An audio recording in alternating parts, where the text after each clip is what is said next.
Hey everyone, welcome to Down the Rabbit Hole. My name is Nina. I am here with my producer Edgar, who I'm sure is not mic'd.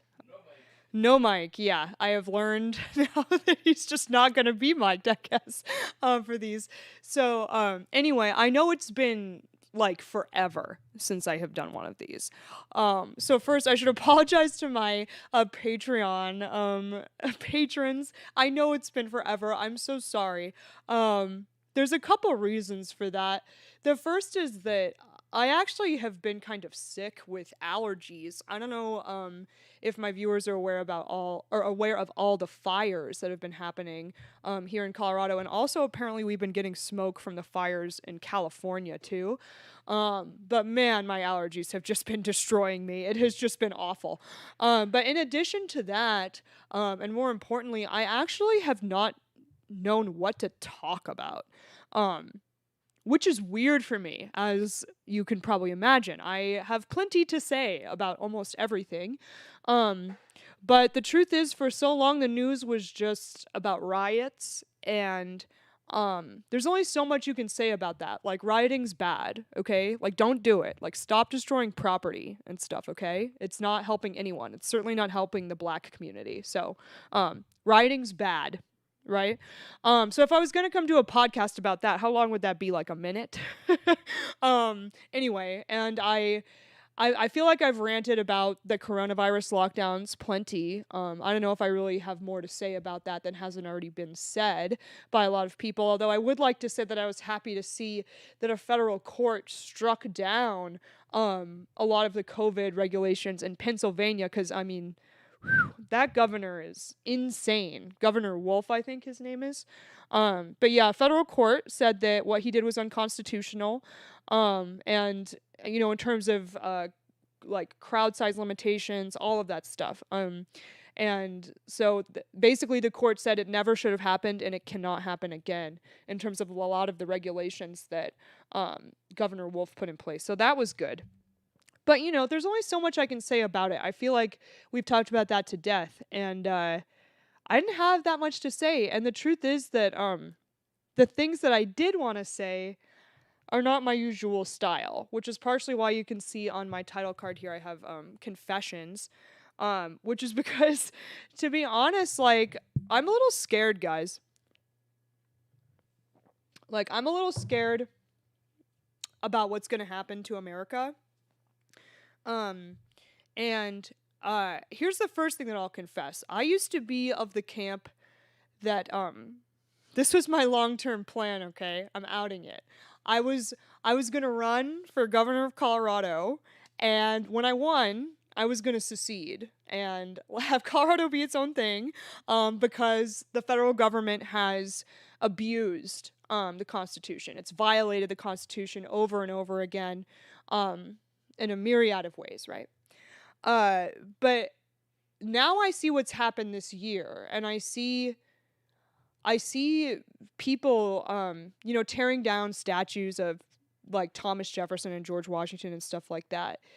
But not just that, I see an abandonment of the principles upon which this country is founded. You know, there's kind of a sentiment, especially in watching the DNC, I think, there was sort of a sentiment that America has always been rotten to its core. Like, the founding of this country was for the purpose of, like, enslaving blacks or something. And that's just patently absurd.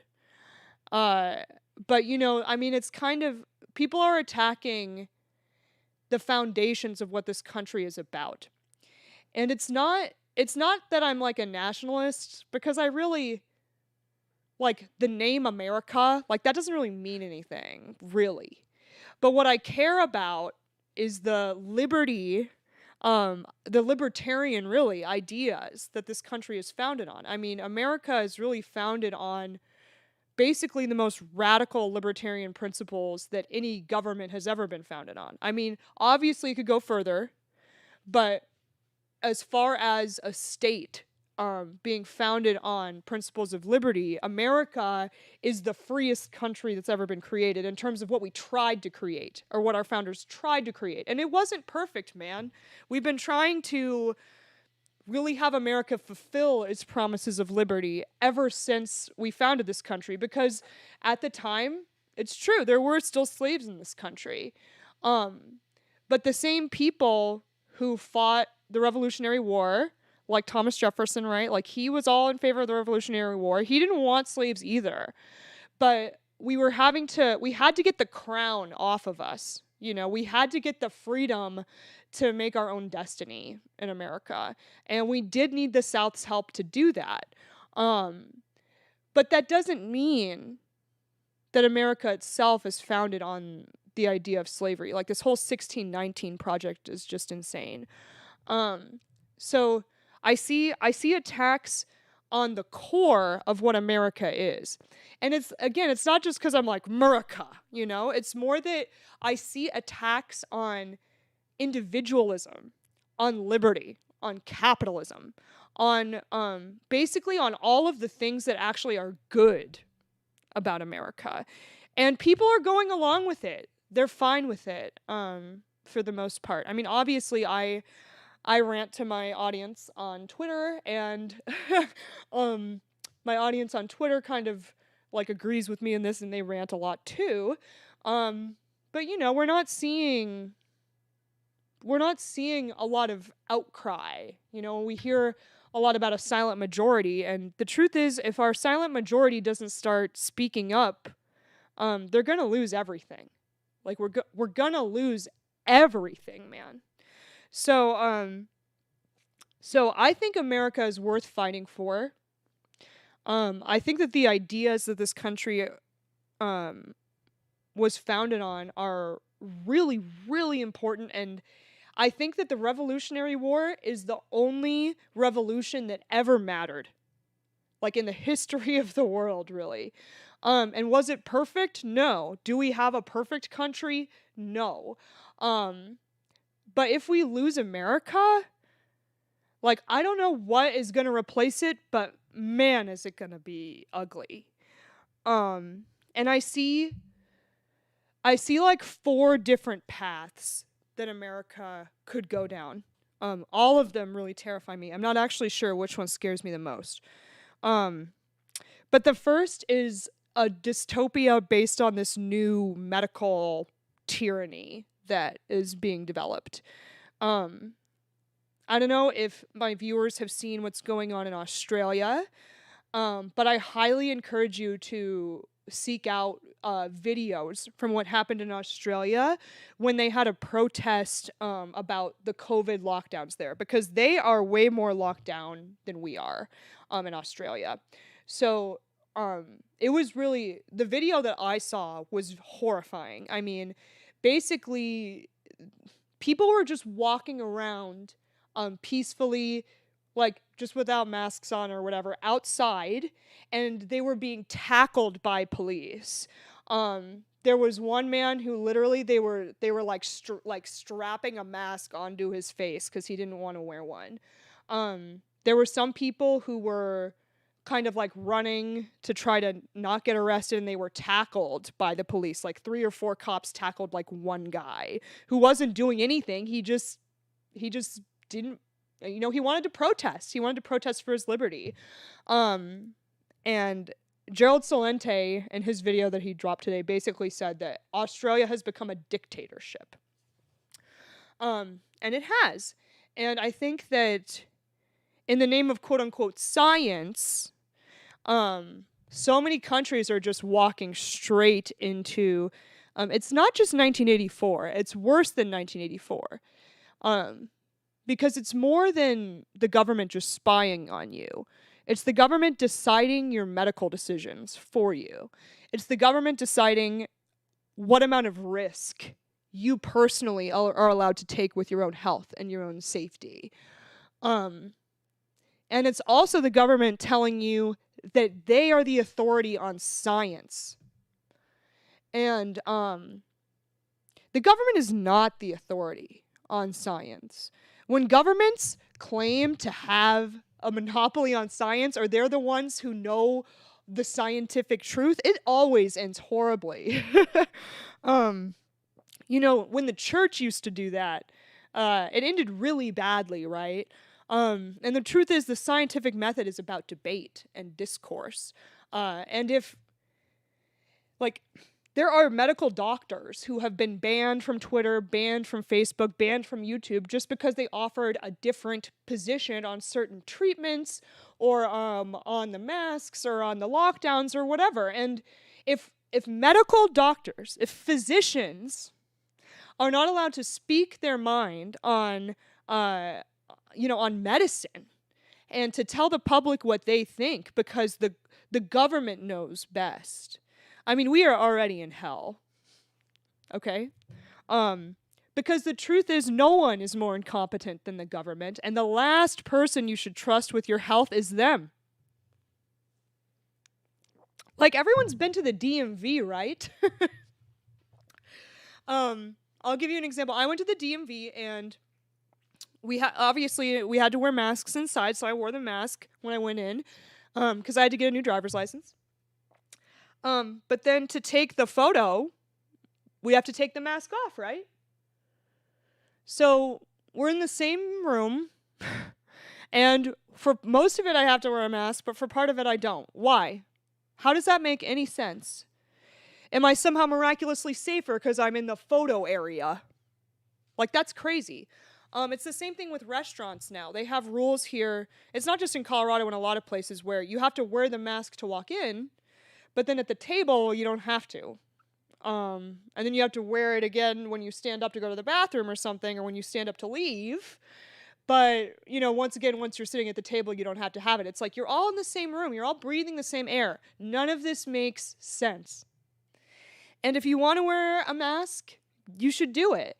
And I understand why some people think that it's really helpful. Like, I get it, especially there's people who have medical conditions that, they really don't want to get this virus. Like, I get it, but we can't, the issue is allowing the government to tell you that you have to, okay? And we have, as a society, just let the government tell us everything that we have to do. Even little bullshit politicians like mayors and crap. Like, since when does a mayor get to tell me what to do with my health? And why on earth would I trust my mayor with my health anyway? I'll trust my doctor, thank you. So this COVID dystopia it's the real deal, all right? Here in America, we're a little bit more fortunate. I think actually, thanks to our Second Amendment, we're a little bit luckier in that I don't think that our government can actually keep us clamped down, locked down, like they have been in other countries. But there's certain paths that America could go down where we could be like Australia. We could be in a situation where everyone's just unemployed because all of the jobs that you have are now illegal because they're non-essential. And if you try to protest about it, now you're a criminal because you're endangering public health. And Australia wouldn't be in such a horrible situation if they had a Second Amendment. I'll put it that way. But they're all unarmed, and there's really, I don't know what they're gonna do. But I'm scared of it. I really am. I really hope our governor gets the boot. Because he's been so out of line, and the brazen, disregard for the Constitution, not just the U.S. one, but the Colorado Constitution, is just really disgusting. So I'm scared, guys. I'm scared of a COVID dystopia.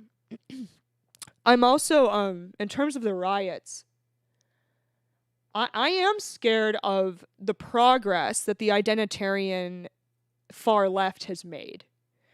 The killing of George Floyd was horrific, all right? There's never an excuse to kneel on a man's neck for 9 minutes. Like, I can't, even if the dude had been like a serial killer, like, you don't kneel on a man's neck for 9 minutes.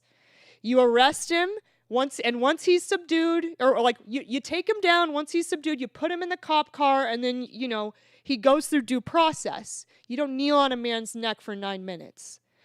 And we as a country all agreed that that was fucked up. All of us did. But then these lunatics had to go riot and loot and smash windows and commit arson and destroy property and beat up, just like innocent business owners, beat up black business owners, destroy black communities over this. And everyone is just so scared of these people that no one is willing to call it out for what it is. And instead of calling it out for the violence and the arson and, the insanity that it is, people say that, oh, this is just the plight of the blacks. And I am so sick of that. Black people are plenty capable of speaking our minds without committing arson. All right? So I really, this whole idea that it's all just okay because what else are the poor minorities supposed to do? It's like, we can speak our mind, we can change things, peacefully. Martin Luther King changed things peacefully. We don't have to be burning crap down. And the truth is, most of these people who are out committing arson and all the looting and rioting, most of these people are a bunch of middle class, upper middle class, really, white people who are burning down black neighborhoods in black people's names, So, we've got, like, this whole silent majority thing, you guys need to speak the fuck up, okay? Because we've got, we've got communist insurrectionists in the streets burning communities down. And it should... The real liberals who care about racism and who care about minorities and minority communities, they should be more upset about the rioting than anyone else because the places that are getting impacted by this the most are minority communities. So really, these people need to be shamed and disavowed. And arson is a crime. All of these things are crimes. Property rights matter.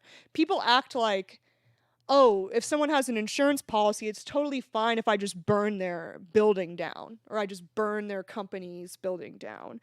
It's like, what if someone saved up their whole life savings to buy a little flower shop or something, and then you burn it down because you think that you're doing the black community a favor by committing arson and property destruction.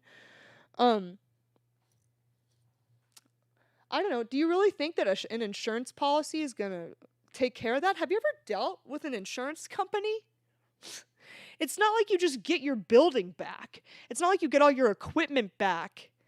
I mean, the lives are getting destroyed, and people are cheering it on as if it's like an act of anti-racism or something.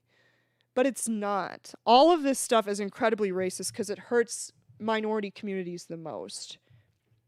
But the truth is, people are kowtowing to this ideology. Like the NBA, oh my God. I mean, the NBA literally has Black Lives Matter painted on the on the floor of their courts now. It's like, since when was sports about politics or about race or about anything? Not to mention, who dominates basketball? It's the black community, okay? The whole idea that the NBA is like, oh, we're so oppressed. It's like, give me a break, LeBron James. All right? You are not oppressed. But the truth is, a lot of people buy into this, and a lot of white people in America are letting all of this guilt and shame, they're internalizing it. They're taking it in. They're buying it. They're buying the lies of avowed white supremacists. Like that woman who wrote that book, White Fragility. I don't even know her name. Every time I learn it, I immediately forget it because, what a loser. But she says in the book that she doesn't feel comfortable interacting with minorities. She's uncomfortable around black people. And people are hailing this book as some kind of guide for white people to know how to deal with race. But really, what the book White Fragility is about white people becoming racist. It's convincing them that they're racist already, so it's okay to admit it. It's a racist woman attempting to get every white person who reads it to be a racist like her. Because she's uncomfortable around black people. Why on earth would you listen to a woman who feels that way? Why would you give her any credence, her thoughts, any ideas? Someone in the comments says, Robin DiAngelo. Yeah, maybe that's her. I guess that's her name. But really, what an awful person. And so if someone tells me that they're racist, I believe them. And I don't trust people who are racists. So I beg the white people of America, please, you know that you're not a racist, okay? If you don't think less of other races, if you love other races, if you love that America is a melting pot, if you don't like segregation, if you think that the races can get along peacefully, you know, you're not a racist. Don't kowtow to people who are. Don't bend the knee to people who are trying to convince you that you should be a racist like them. But the truth is, I feel like these words are going to fall on deaf ears. And I'm really scared about it. Especially in places like Oregon and California. Because people are indoctrinated, man. That's what worries me, is that it's a religious devotion to this ideology. And a long time ago, I did a poll on Twitter asking, if you believe in God, is there anything that could convince you that he doesn't exist? And if you don't believe in God, is there anything that could convince you that he does? And universally, everybody said no. So the believers said that there's nothing you could say to convince me out of it. And the non-believers said, someone literally said that even if a miracle happened in front of my own eyes, I would assume that I had lost my mind. So that's the thing about a religious devotion. It's not a matter of like talking someone out of it necessarily. Someone has to kind of come to it out of their own heart and spirit, and realize that the path they're going down is misguided. And I'm worried about it. I'm worried about it because even my Catholic faith has been infiltrated by this. I saw a priest in New York during a mass make the congregation say, it was basically some kind of like Black Lives Matter creed. It was really disturbing. It was like, do you admit that you have white privilege? And the whole congregation was like, yes. And do you admit that white supremacy needs to be fought in all places and spaces or something? And everyone said yes. And the thing is, there were actually some things in that creed that were good. Like, do you respect the dignity of every human being regardless of their race? It's like, yes, of course I do. Why the fuck is that in a mass? It's really inappropriate. Catholics don't say creeds to, an organization that's about race. We're about like God, all right? So it's infiltrated the Catholic Church, it's infiltrated media, sports, entertainment, government. Seriously, like there's racial sensitivity trainings in government, offices. I think Trump might have banned that or something, but I don't know how that's going to impact local governments or whatever. I don't know. And Trump banning things is a whole other issue. But I really that future actually might scare me the most. And it's partially because I don't want to live in a world where the only thing that matters is the color of my skin. Or the fact that I'm a woman.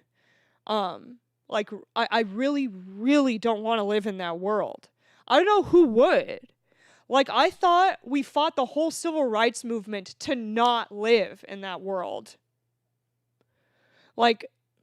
It's horrifying. I don't want to live in South African style apartheid where we think races can't get along and where a white person can't listen to rap music because, I don't know, you're appropriating a culture or something. Like, no.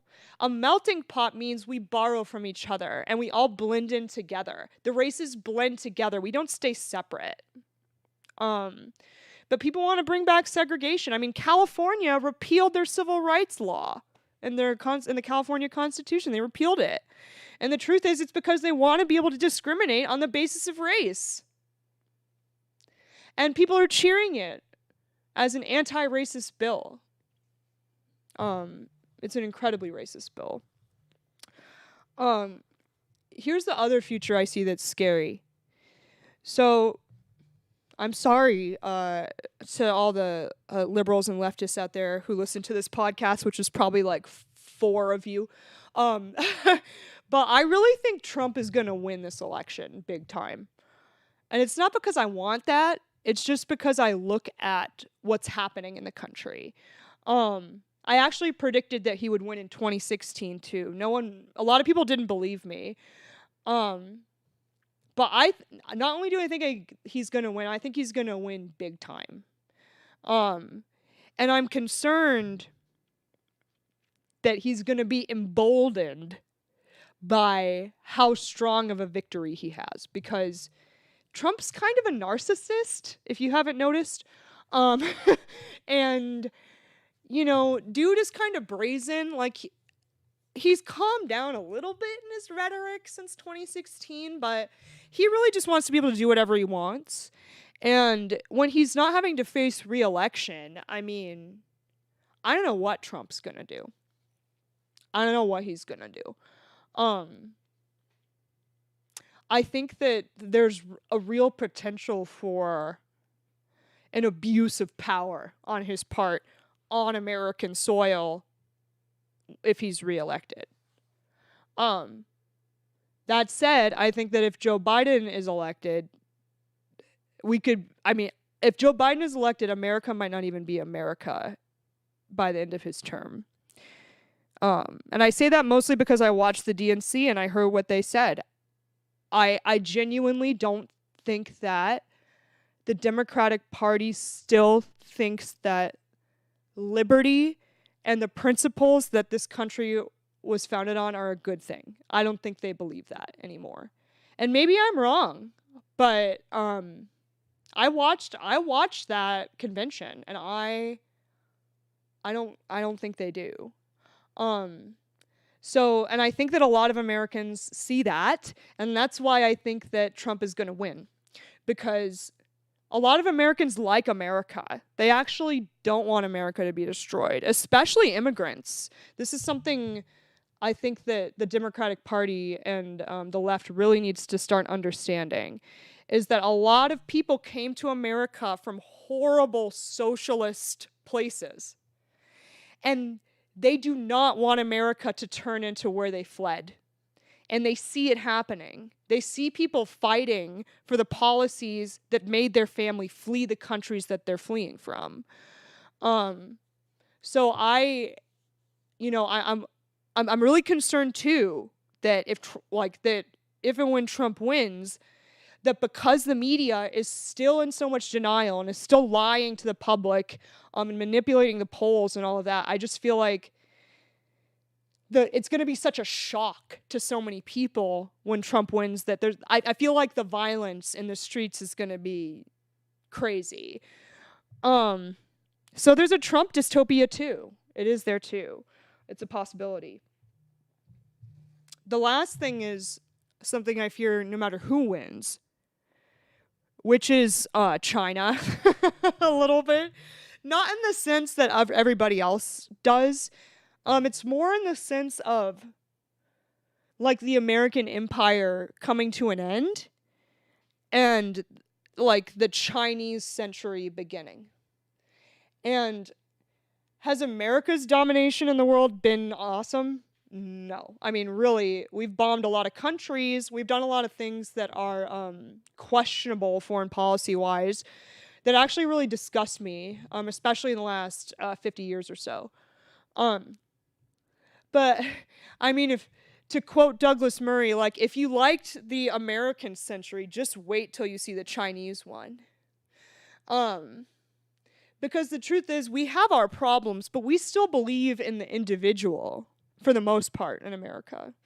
But in China, the individual like doesn't exist. Can you imagine trying to plead your individual rights claim, to the Chinese Communist Party? All of these, fragile people who are like, oh, I'm so oppressed. It's like, oh, you're worried about oppression. You ain't seen nothing yet. Because really, China is a very scary place, actually. They have concentration camps like right now. They're doing horrible things to Muslims in China because Muslims don't conform to the ideology of the Chinese Communist Party. They do it to Christians too, by the way, of course. But China is truly a dystopia already. They have their social crediting system where, based on things you say online or, monitoring of you on the streets because they have cameras everywhere, they can control whether you get to get on a flight, or maybe what kind of hotel room you can get, stuff like that. And, basically Hong Kong was supposed to be sort of a more free state, but because of this whole COVID thing, I mean, Hong Kong is just part of China now. However free Hong Kong was, that's done. So I'm really scared of like an era of Chinese world domination, because the truth is, for all of its communist issues, China kind of paid attention to what happened during the Industrial Revolution. And so they allowed their manufacturing industry to become strong. And if people have read Peter Schiff's book, How an Economy Grows and Why It Crashes, which is really, it's a quick book, it's easy. It's actually made for like, I don't know, high schoolers or middle schoolers or something, maybe even younger. But basically the whole idea is if you are the economy that's producing things, you are the one who's more better off, or you're the economy that's better off than the economy that is having to buy things from another economy. Because if for some reason your mechanism of paying for things becomes worthless, you still have all the resources in your own territory. So China, I mean, and that's one of the things COVID taught us, right, is that China produces a lot of our pharmaceutical drugs. Like, it's a crazy percentage of our antibiotics. And, it's like, do we really want China to be producing our antibiotics anyway? Not just because we don't have control over it, but because who knows what they're doing? Even if it wasn't a communist country, it's like, shouldn't we be in control of our own like pharmaceutical drugs? So I'm a little worried about it. China owns a lot of our debt. We're indebted to China. We might be militarily very powerful, but it's not like China isn't. So I'm worried, guys. I'm not really sure which one of those hells scares me the most. But let's just pray that we don't have to live through any of that. Really, because it's gonna be awful either way. So, I really encourage people, liberty-minded people, first of all, to be civilly disobedient as far as the COVID regulations go, especially in some of these places where you're still completely locked down. It's time. The data's out. It's time to start pushing back on these tyrants. They don't have the power to do any of this, and we can't bend the knee to them anymore. If you're in workplaces where you're being forced to go through like racial sensitivity training, or other, things that are basically forcing you to be indoctrinated into the idea that you're a racist even though you're not, like, speak up. Say something. I bet that you're not the only person in your company that feels that way. And I know that it's scary, because people are scared about losing their jobs. But if we lose America, like, what good is making sure you have your job if you're living in communism? That job's going to be gone anyway. You're like, people say, oh, I have to make sure I can raise my kids. It's like, you want to raise your kids in basically like like segregationist apartheid South Africa? You know, like, you have to start weighing the costs and benefits of your silence, because your silence is not free. Your silence has major costs.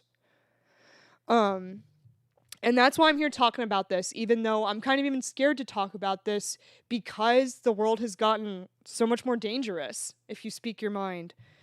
But I don't know. I beg people to be vigilant about all of this. In terms of Trump, if you're a Trump supporter, if you really think that he is the answer to saving America, please don't let it go to your head that he's like God's gift, or like a king, or that he should have extra terms, or like some insanity, okay? He's just a dude. He's just a businessman who happened to become the president. He's not sent from God. And if you guys act like that, he's gonna become a king. It's a big deal. And we need to stop bending the knee to China, or acting like China is a good country, or like an ally, or that their culture is equal to ours or something. They do horrible things there, okay? The Chinese Communist Party is awful. They commit like violations against like human nature and stuff. You know, they violations against human dignity. So we need to be more vocal about all of this. We can't be silent anymore. Like, the future of our country and like our children depend on this. And so, speaking of children, and this won't be that long of a segment, I just want to talk about, this is totally switching gears, by the way. But I want to talk about something that has been popular on Twitter.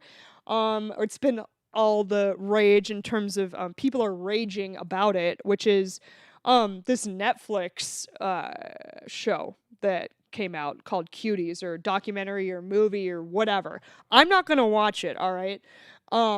Because I'm not going to, I don't know. I'm just not interested. I'm not interested in trying to evaluate whether or not it crosses the line into child pornography, okay? I'm not trying to have that conversation. But a lot of libertarians, not a lot of libertarians actually, just Reason magazine, which, what the hell happened to you guys? Reason, seriously, like, ever since 2014, 2015, you guys really have taken a strange turn. Like, I would not call you guys libertarians, I'm sorry. But they've, for those of you who don't know, Cuties is basically, it's some kind of film that, it's on Netflix, and it caused a lot of controversy when it first came out, because there's like the poster has these young girls in very scantily clad outfits, like posing in a way that a lot like rubbed people the wrong way, to put it lightly. And then when it actually came out, like, people watched it, and like I said, I haven't seen it, but I've heard reports that there's some pretty graphic things that happen in there, and that little girls are like kind of made to have to do things to themselves on camera that are really horribly gross and inappropriate, and I cannot believe that someone would think it would be okay to like film that stuff and do that. But Reason magazine, a so-called libertarian magazine, for like 3 days in a row has basically been out there saying that, you know, this is really a First Amendment issue. And, you know, conservatives are like clutching their pearls over basically just like an expression of art that's trying to be like critical of the exploitation of children. But here's the thing though, like, it's good to do a film that shows that child exploitation is bad. That doesn't mean that you need to include actual child exploitation in the film though, right? Like, there's a lot of movies that show that slavery is bad, but it's not like we actually put people into slavery to like film that, right? And the thing with children doing something like that is that it's not like they've got stunt doubles or something. Like, the children are being forced to be filmed doing these acts, all right?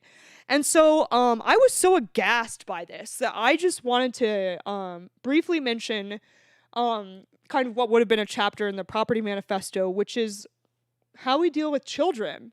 Um, because the truth is, it's kind of a different situation for children than for adults. And I'm not saying that I know specifically what that sweet age is where like someone becomes an adult, but just bear with me on this. And hopefully we can understand, like in a property based world, how we would deal with children in the respect that all rights are property rights. So, um, even within the libertarian ideology, I would think that abusing children in like a sexually exploitative way violates the non-aggression principle, sort of in a similar way that fraud does, in that basically like children are not capable necessarily of understanding what they are agreeing to. And so to have a child agree to do something like that is really kind of like inducing them into something that they don't understand, kind of like a fraudster. So um, basically they're like they're making the children do something with their body that they wouldn't otherwise do, kind of via convincing them through illegitimate means. Um, and so that's sort of the argument, but that's part of the problem with the non-aggression principle, right? It's so amorphous. Like it's kind of hard to explain those links, and I think that's why reason feels emboldened to make this argument that it's just speech. Um, but it's not. So let's talk about that for a second. So children do have self-ownership to a certain extent. Um, but we all kind of acknowledge that parents, when they bring a child into the world, have a responsibility for their kids. And that's why, we call them like parents or legal guardians, right? And that whole idea of a guardian, you're taking care of the child, but what that really means is that you're defending and protecting that child's property rights. And that's really what a parent is charged with doing. Especially when we think about, property of body, property of mind, all of that.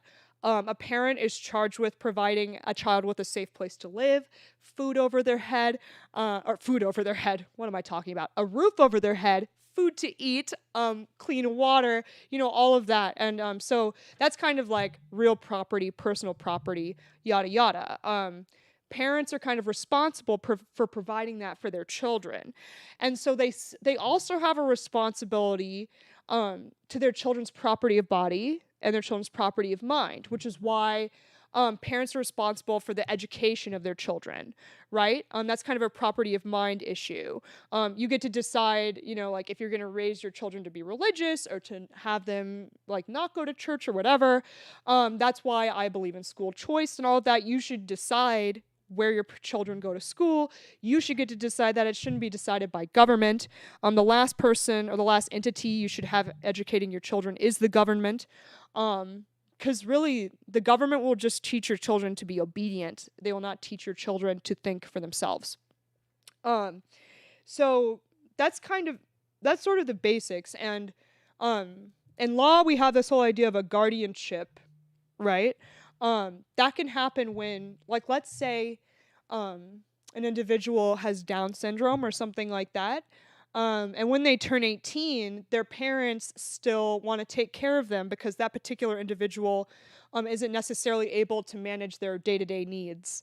And so the court might say, okay, well, even though you're technically an adult, we're going to have your parents still be your guardian, because they can help you handle your day-to-day affairs and help you take care really of your property rights is what they're saying there.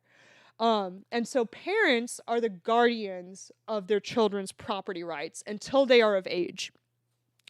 Now, like I said, I'm not exactly sure what that age should be. And I think that a lot of the restrictions that we place on children in our society shouldn't be done by the government. It should be up to the parents. Stuff like when a child, or like when a kid can have liquor for the first time, right? I think that should be something a parent decides. The age of like smoking cigarettes, things like that. But there's certain things that I understand, and I think it's appropriate for us to have an age limitation on children being able to consent to certain obligations or certain activities. So, for example, marriage, right? A marriage is an agreement. I mean, for me, it's a sacrament too. But for a lot of people, a marriage is like a lifelong, it should be, lifelong agreement between two people. And we kind of generally understand that a 12-year-old isn't really capable of deciding whether or not that's a good decision for them to be married to someone when they're like 12, right?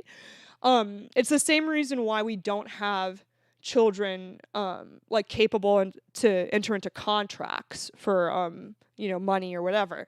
And it's partially why in our gut we know that all these student loan practices are really predatory, because they go to these high schoolers who like just turned 18, right? And they're like, "Oh, don't worry about it. Your college degree is going to up your earning potential so much. Just take these loans out," And it's like, really, that high schooler doesn't even comprehend the amount of debt that they're saddling themselves with, or what it will take to pay that off, or any of that. We kind of inherently understand that there's an inability to ascertain the risk, or sort of the obligations or the consequences of some of those choices. So we don't let children get married. We don't let children sign major contracts and things like that. And so when it comes to the age of consent for sexual activities, I think it makes perfect sense that there's an age of consent. I don't think children can consent. I don't think that if we're going to say that a child can't drink a beer, I don't think a child can consent to sex. Okay? It's in the same place. And so it's not a free speech issue. It's a matter of whether or not the other party is violating the child's property rights, which is what's happening. And let me be clear that, like I said before, most of this stuff is things that the parents should be taking care of. This actually isn't a situation where the government should be stepping in, like I said, and like slapping a cigarette out of a 17-year-old's hand, okay?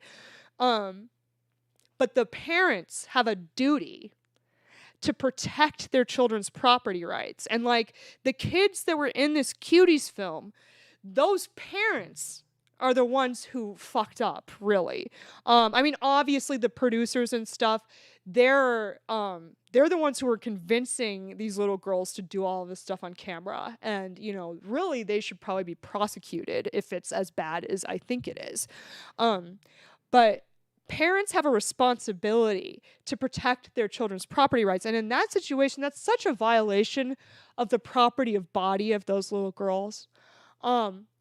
Because they've basically been convinced that, they should do certain things with their body, do certain things with it, use it a certain way. And to do that on camera too. I mean, this is really, it's like I said, it's similar to like a fraudulent inducement. It's like a fraudulent inducement into doing something like sexual with your body when you're not capable of understanding what's going on with that. So that's just a brief propertarian take on like the role of children in terms of how much like, I don't know, what's the right word for that? How much self determination they have. But really, I mean, we have to protect the kids, man.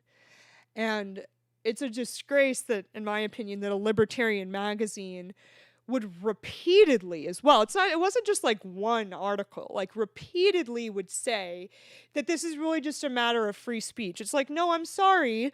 There were adults who convinced young girls to do things on camera that all of us know they shouldn't have been doing. And that's not really a free speech issue. That's a matter of the children having their property rights violated, the parents being negligent in their duties to their children, and the producers and the filmmakers behind that basically using these children, violating their property rights to make, I don't know, a buck or to make a point. I guess the producers claim that they are trying to call out child exploitation with this. And I mean, to a certain extent, that did occur. I mean, there's been massive outrage over this. But I mean, I don't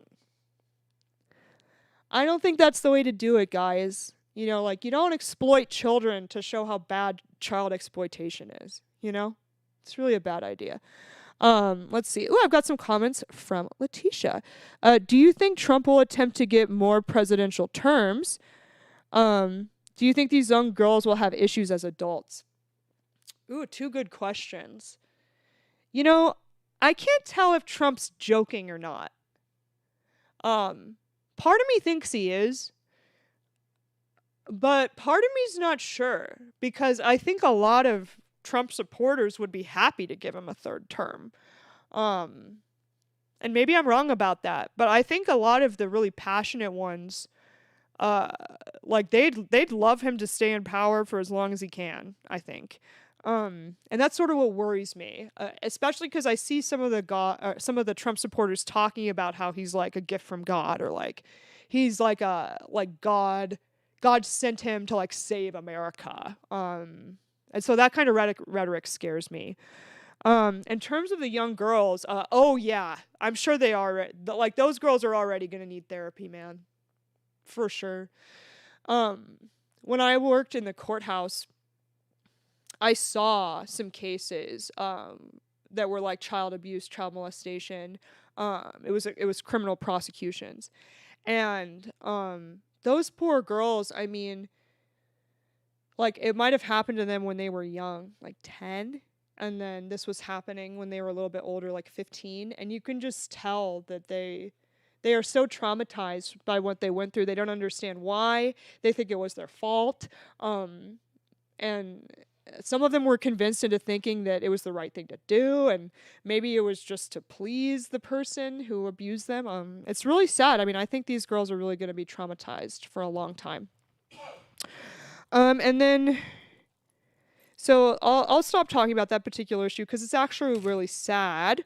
But I wanted people to understand that libertarianism and or propertarianism is not just you get to do whatever the fuck you want, regardless of the consequences. That is not what libertarianism is.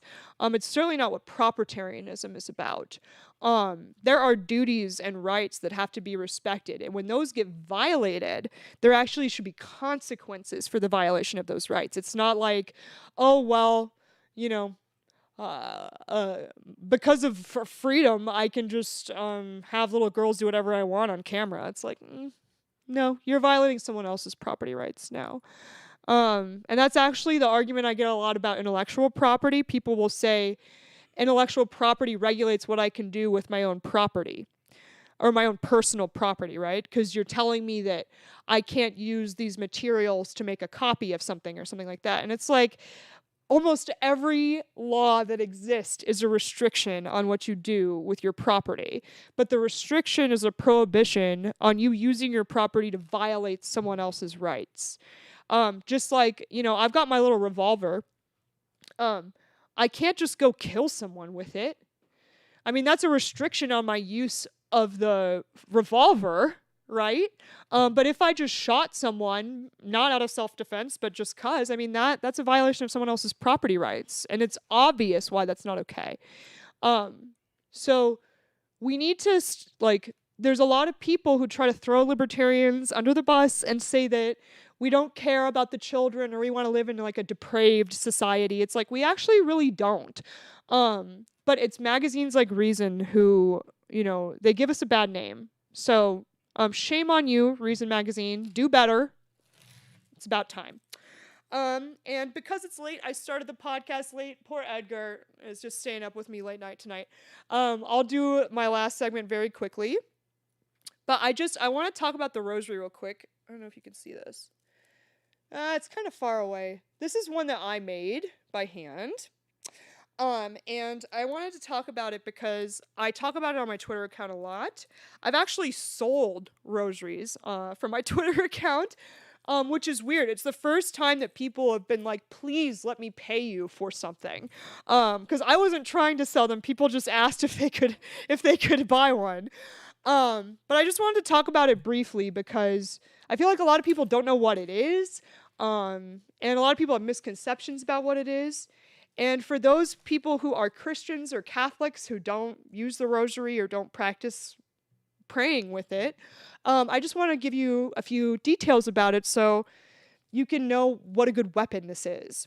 So the first thing is that I think I just talked about this in another podcast, but the rosary was introduced to us by the Virgin Mary, and it really, I mean, it's changed Catholicism entirely since it's been introduced. A lot of people, I think, have the misconception that the rosary is sort of like a mechanism of worshiping Mary, but it's really not. The rosary is a couple of things. It's a way of asking for the Virgin Mary to intercede on our behalf, right? It's like basically going to your mom and asking her to talk to your dad because you know that your mom can soften your dad up a little bit. But more importantly, it's actually a meditation. It's a meditation on the incarnation, the life, the death, and the resurrection of Jesus Christ. And people don't often think about that because they just think, well, you have to say a Hail Mary like 50 times, being the prayer to Mary, right? But let me just tell you a little bit about the rosary. So obviously, people have seen it before. At the bottom, what you start with is the cross. You do the sign of the cross. You say the Apostles' Creed, right? It's the creed of our faith. It's just a basic statement of what we believe. I believe in God, the Father Almighty, yada, yada, yada. Good stuff. And then you say an Our Father. You say some 3 Hail Marys, a Glory Be, a few more prayers here. And you sort of repeat that style around. You say another Our Father, 10 Hail Marys, a Glory Be, another Our Father, 10 Hail Marys, a Glory Be. And you do that 5 times, and then there's a couple prayers at the end to wrap it up. But what a lot of people don't know is that the rosary, every decade, that's what those 10 Hail Marys are, every decade is supposed to be a meditation on a mystery from the gospel. And the mysteries, like, there's 4 different mysteries. There's the joyful, the sorrowful, the glorious, and the luminous. And for an example, the joyful basically revolves around Christmas, right?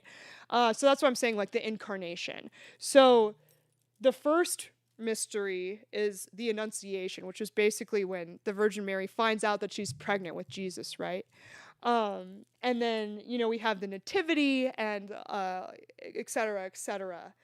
But the whole idea is that as you're praying, because it is repetitive, but as you're praying, you're actually supposed to be thinking about Jesus Christ and his life and the gospel and what he went through. Because the truth is that, we might go to church on Sunday. A lot of people don't even do that. A lot of Christians don't even do that. But if we're going to be in God's kingdom, so to speak, we have to know and love God. And really, to know someone is to love someone. Like, those things are kind of the same thing.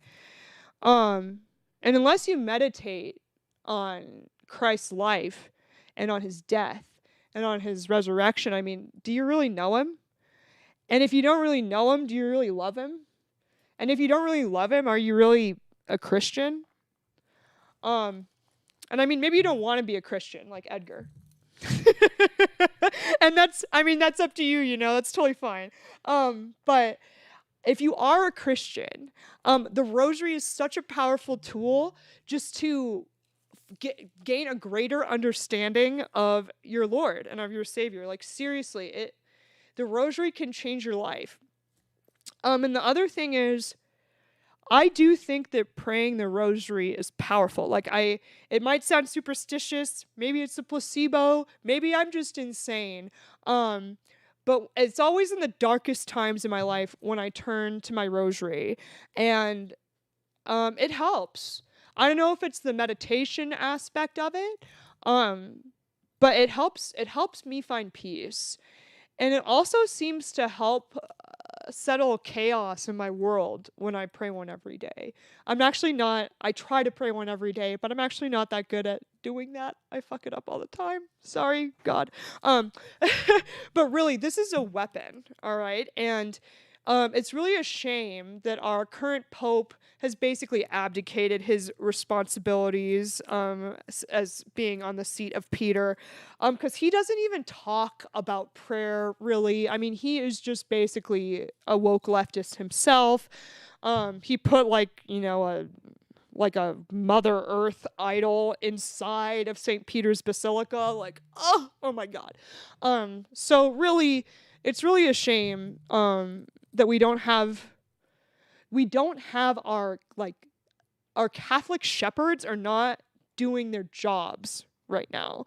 There's a few good priests out there, a few good bishops who are speaking out, but really, the Catholic Church has been under attack, especially during all this COVID stuff. Like, so many churches were vandalized and burned down, and there's kind of a general attack on Christianity. Like, they're trying to blend Christianity and whiteness into one thing, but it's really not a thing. Like, Christ died for all of us. It doesn't matter what our race is. There are Christians on I mean, there's probably actually is a Christian on Antarctica. I was going to say there's Christians on every continent of this earth, that they come in all colors, and it is not about race. So, if you are a Christian, especially if you're a Catholic, pray the Rosary, return to the Rosary. If you've never prayed one ever, you don't actually have to have the beads. You can just look up the prayers and say them. If you want to buy a rosary from me, I actually am going to start an Etsy shop because they've been so popular. I've actually sold almost 10 of them, I think, already. Not even trying to advertise them. So I'll put that in the description once it's up. But the rosary is powerful. I hope you pray it. And I'll close the show with that.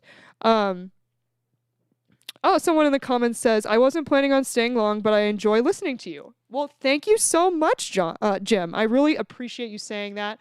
And I'm so glad to be back. I'm sorry it took me so long to come back. Like I said, I've been kind of embarrassed to admit that I'm scared about these issues. I would be curious to know what you guys think about the state of the world, if you think we're going to make it out of this mess.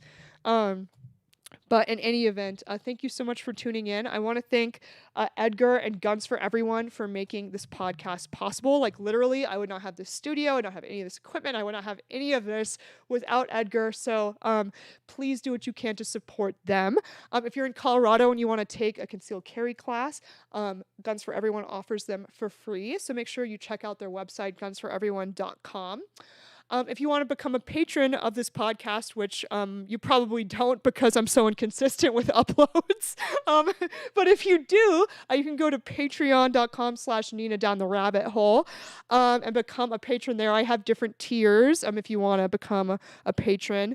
I also have a P.O. box now for those people who might want to send me like a letter, or if you want to donate via mail just because you hate Patreon. If you want to donate like bullion, like gold and silver, I love that. So you can look in my description. I will have my P.O. box there. I also have like a crypto wallet, or I think it's a Coinbase wallet that you can donate to as well. I really will try to be more consistent about these podcasts. I'll try to not be such a scaredy cat about talking about these things.